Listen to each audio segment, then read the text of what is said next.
Alright, we've had Hedgewitch, Woodwitch, Seawitch, and now Stonewitch. 4 books, 4 adventures, and 4 stages of Cassie's growth as witch. But here's the thing, Sky McKenna's world isn't just whimsical fantasy, it's deeply embedded in British and especially Scottish mythology, and that tells us exactly what the final book has to be, because it's not Fire Witch, it's not Ice Witch, it'll be Sky Witch. And if you know your folklore, you'll know exactly why. Every single book in the Hedgewitch series is tied to the realm of fairy. Hedgewitch with Discovery, we and Cassie find out about the hedge, the literal boundary between worlds. Woodwitch with a challenge, where Cassie earns her badge by interacting with the hedge itself. It's not just a line anymore, it's alive, it's something we have to interact with. And Seawitch with Danger and Secrets, Cornwall's Porthmorven is confirmed as a second heir, another entrance into fairy. It's ancient, deep, and very unstable. And Stonewitch will be escalation. Cassie invents a new spell, attends Coven Moot, and Earl King's power, it's rising. Again, that covers land, that covers sea. There's still one realm left, the sky, and it's about to tear open. In Celtic cosmology, the world isn't just land and sea. It's built on 3 sacred domains: land, sea, and sky. These aren't symbolic, they are living forces. Each one is home to fae, omens, and power. The series already hit land with Hedgeley and sea with Porthmorven, so the question is, what are we looking forward to? Because here's where it gets wild and very, very real. Because the sky in folklore, it's where everything goes wrong. The Wild Hunt isn't just a cool name, it's one of the oldest, loudest warnings in Celtic and British folklore that something big is about to go down. We're talking riders of fairy storming across the night sky, cloaked figures, black hounds, hooves that never touch the ground, seen in Wales, Scotland, Ireland, and even across Northern Europe, and it's always the same message. Stay inside, bar the windows, do not look up. Because when the hunt rides, it means one of 3 things is happening. War is coming, death is near, or fairy is tearing through the veil at full force. And leading them, in some versions, it's Herne the Hunter, an antlered spirit of the forest. But in many Celtic and Germanic myths, the one riding point is the Earl King, the same Earl King whose power has been building throughout the series. So when the hunt appears, it's not subtle, it's not a warning. The sky doesn't just predict a breach, it is the breach. A full sky rupture, the moment when Fairy stops waiting at the door and starts riding over the rooftops, and if Cassie doesn't see it coming, she's already lost. Let's talk for a bit about the slough, because these things, they make banshees look polite. Straight out of the Scottish Highlands folklore, the slough are fae aligned with death, decay, and wind-borne terror. They don't walk, they don't crawl, they fly. Picture shadowy flocks drifting across the sky at twilight. Picture something circling high towers, mountains, or rooftops, waiting for a soul to loosen, and then snatching it. And they tear through open windows. They gather at crossroads. When the veil's thin, they don't hunt the woods, they ride the wind like a hunting party. Cassie's faced hedged creatures, sea spirits, and helped cursed villagers, but the slough?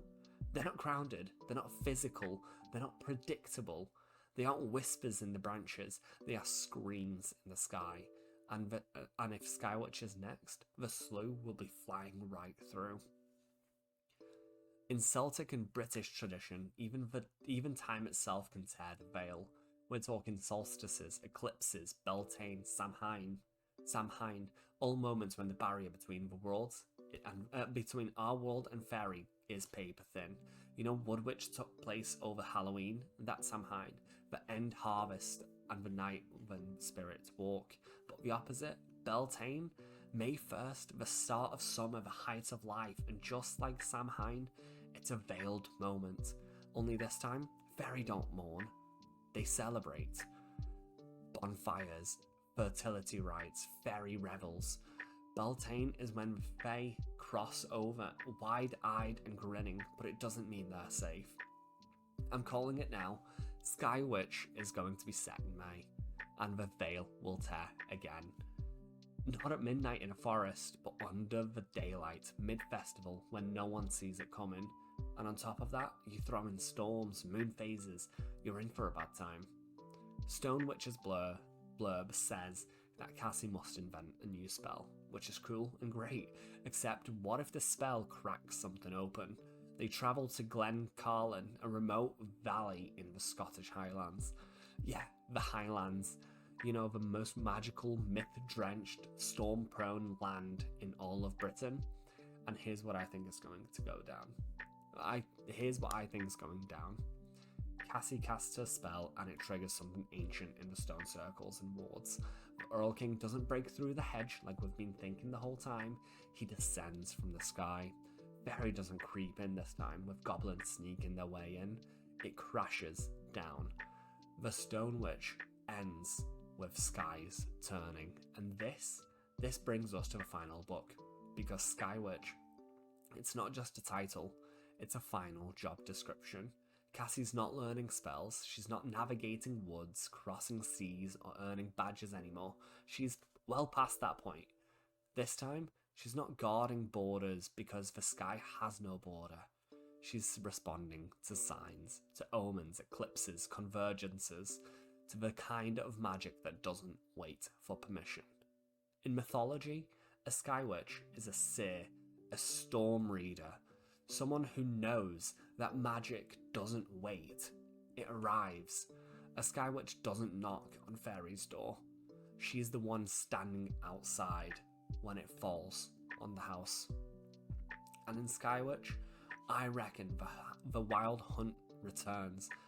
And not in storybooks this time. They're physical, they're mounted, they're riding across the clouds. The veil doesn't break in one place, it fractures across Britain.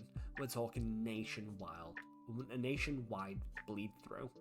Celestial events become cracks in reality. A solstice here, a storm there, a festival in full swing.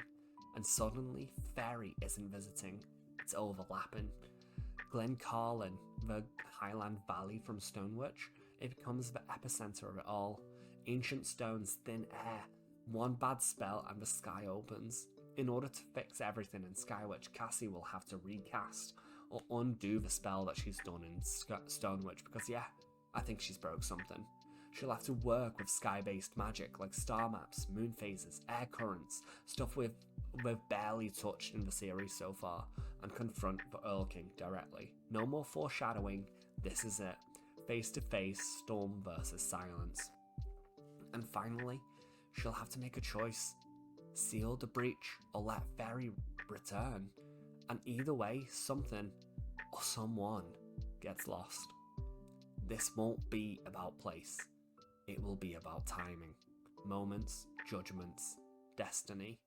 This time, there's no badge, no treasures, just Cassie, the sky, and the two worlds as they were. So prepare yourself, because when the final tear opens, it'll be above your head.